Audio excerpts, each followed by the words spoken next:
இருக்கிறான்னு பார்த்தா எங்கேயோ ஒரு மூலையில இருக்கா. இந்த பாருங்க, இப்ப அதிவேகத்துல பயணம் பண்றாராமா. ஓகேங்க, நம்ம கோயில் கிட்ட போயிட்டு அப்போ இதுக்கப்புறம் போய்கிட்டு இருக்கோம்.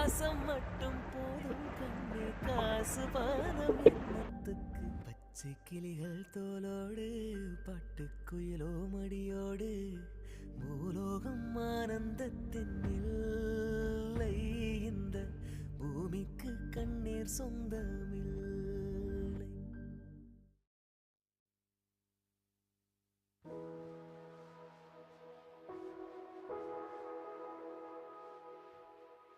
தென்றல் என்னை தீண்டினான், சேலை தீண்டும் ஞாபகம், சின்ன பூக்கள் பார்க்கையில் தேகம் பார்த்த ஞாபகம், வெள்ளி ஓடை